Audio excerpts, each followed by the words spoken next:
तो good morning all of you. तो आज का जो हमारा टॉपिक है वो है सी प्रोग्रामिंग।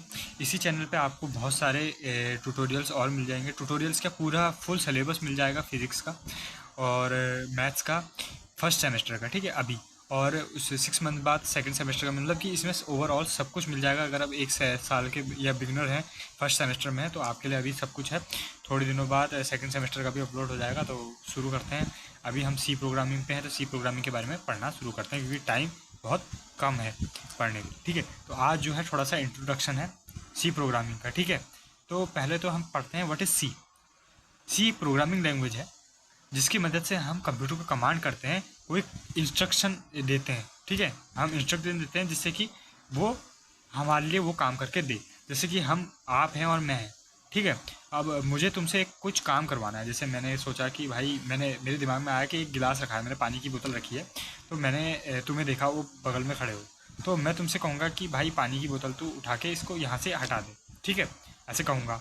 और किसकी मदद से कह रहा हूँ? एक लैंग्वेज की मदद से कह रहा हूँ। अगर मेरे पास लैंग्वेज नहीं होती तो मैं तुम्हें समझाना, मुझे मतलब समझा तो मैं कुछ और टेक्निक से समझाता, कुछ होती, पर मतलब बहुत मुश्किल होता, ठीक है।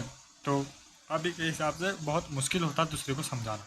तो इसलिए लैंग्वेज, हर ह्यूमन हर चीज़ के लिए लैंग्वेज यूज़ करता है। उसी तरीके से कंप्यूटर भी एक लैंग्वेज यूज़ करता है जिसके मदद से वो डिसीज़न, तुम्हारे डिसीज़न सुन के उस पर काम कर सके, क्योंकि वो हमारे लिए काम कर रहा है ना। तो ये चीज़ है सी प्रोग्रामिंग में हमने जो सबसे पहली चीज़ पढ़ी। अब है वेरिएबल। हाँ, तो वेरिएबल क्या होते हैं? Variable is the name of a memory location which store a data memory, ठीक है। ये तो चलो कोई नहीं, तुम लिख लो, इस चीज़ों को तुम लिख सकते हो, बहुत बढ़िया सी चीज़ है ये, बहुत अच्छी बात है, ठीक है। तो बट हम अपनी नॉर्मल भाषा में अगर हम समझना चाहें कि वेरिएबल क्या होते हैं सी प्रोग्राम में। वेरिएबल मान के चलो कि एक नंबर है। जैसे इसने कहा A is equal to 25, H is equal to 5। हम इसकी जगह पे 4 भी लिख सकते हैं, 3 भी लिख सकते हैं। मतलब कि ये समझ के चलो कि वेरिएबल एक ऐसे नंबर है जिसकी वैल्यू तुम खुद अपने मन से दोगे। मैथ्स में भी ऐसा ही होता है, इस यहाँ भी ऐसा ही होगा कि मतलब जैसे मान लो मैथ्स के वेरिएबल तो पता ही होंगे ना। अगर नहीं पता है तो मेरी वाली वीडियोस में जा सकते हो और उसमें देख सकते हो कि वेरिएबल्स और उनकी बेसिक चीज़ें पढ़ सकते हो। और अगर मेरे उसमें नहीं डली है अभी तक वीडियो, तो कहीं और से भी देख सकते हो। ज़रूरी नहीं है कि मेरे उसमें से देखो। तो देख भाई, वेरिएबल मतलब ये होता है कि कोई भी ऐसा वेरिएबल, मतलब कि जैसे एक कांस्टेंट होता है, एक वेरिएबल होता है। चलो अभी सीधे बता देते हैं। एक होता है कांस्टेंट, ठीक है। एक होता है वेरिएबल। दोनों में डिफरेंस ये होता है, कांस्टेंट मतलब कि एक बार जैसे ए इज इक्वल्स टू, तुमने ए इज इक्वल टू 2 कर दिया, तो ये फिक्स हो गया कि ए इज इक्वल टू 2 है। और एक होता है ए फिक्स, मतलब एक नॉर्मली तुमने ए लिखा है और कहा है कि इसकी तुम जो चाहो वैल्यू रख सको, तो वो ये है, ठीक है। और ये है कौन सा? ये है कांस्टेंट, मतलब होता है एक बार डाल दी वैल्यू तो वो फिक्स हो गई। अब वो पूरे समय तक वही रहेगी। कांस्टेंट मतलब वो होता है, जैसे पाई की वैल्यू है 3.14। पाई की वैल्यू क्या है? 3.14, तो वो फिक्स है ना। और वेरिएबल मतलब होता है कि हम अपनी मर्जी से जो नंबर चाहें वो डाल सकते हैं, ठीक है। ये है। अब जैसे देखो, एक हमने ये चीज़ों के बारे में हमने समझ लिया। अब उसके बाद आते हैं कुछ रूल्स इसके, ठीक है। रूल्स ऑफ राइटिंग वेरिएबल, ठीक है। अभी प्रोग्रामिंग हम करेंगे अगली वीडियो से। हम तुम्हें वीडियोस में मैं डालूंगा, अभी प्रोग्रामिंग की भी डालूंगा, जिसमें कि प्रोग्राम तुम्हें दिखाऊंगा कि इम्प्लीमेंट करके कि किस तरीके से छोटे छोटे प्रोग्राम, हेलो वर्ल्ड प्रोग्राम, छोटे छोटे प्रोग्राम बना के देखेंगे, ठीक है। सबसे पहले है देखो, variables are case sensitive. Case sensitive होते हैं वेरिएबल, ठीक है, सबसे पहली बात। सेकेंड है फर्स्ट कैरेक्टर इज अल्फ़ाबेट और दिस, ठीक है। अल्फ़ाबेट होना चाहिए या फिर ये होना चाहिए, ठीक है।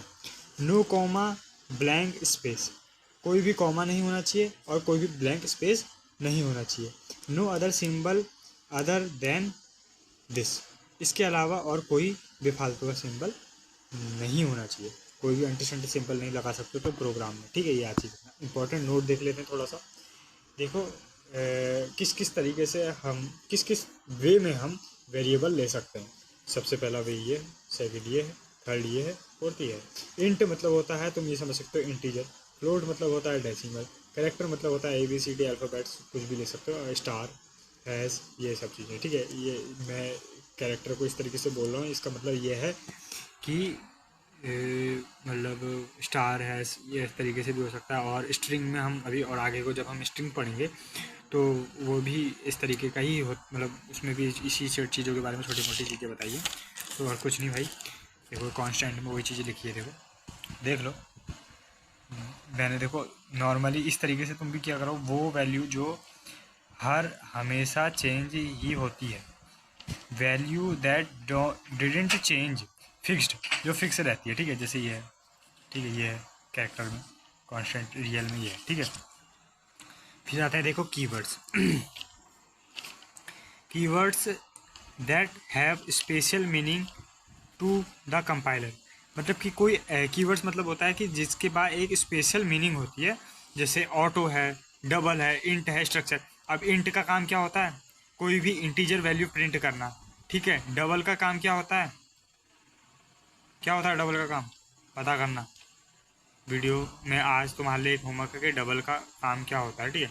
और तो ये सब चीज़ हैं, मतलब कि इंटीजर हो गया, फ्लोट हो गया, कैरेक्टर हो गया, डबल हो गया, बहुत सारे ऐसी वैल्यूज़ होती हैं जिनकी एक फिक्स मीनिंग होती है। जैसे इंटीजर की वैल्यू की मीनिंग होती है, इंट मतलब होता है इंटीजर वैल्यू लेना, वैसी तरीके से फ्लोट का मतलब होता है फ्लोट वैल्यू लेना, फ्लोट मतलब होता है डेसिमल वैल्यू लेना, ठीक है। स्क्वायर मतलब होता है कैरेक्टर वैल्यू लेना, कैरेक्टर वैल्यू ABCD है। बस इसके साथ साथ इस टॉपिक को हम ख़त्म करते हैं। हमने आज 3 टॉपिक पढ़े, अगले में पढ़ेंगे हम कमेंट आउटपुट्स, कमेंट के आउटपुट्स पढ़ेंगे कि कमेंट हम डालते हैं तो उसके आउटपुट्स क्या होते हैं, वो सब चीज़ें हम अगली वीडियोस में करेंगे। तब तक मेरी वीडियो को देखो, डबल देखो, अगर समझ में नहीं आया फिर से देखो, और कोई भी डाउट होता है तो वीडियो के नीचे कमेंट कर देना, मैं कोशिश करूँगा उसको कंप्लीट करूँ, उसको समझाऊँ आपको, ठीक है। Thank you.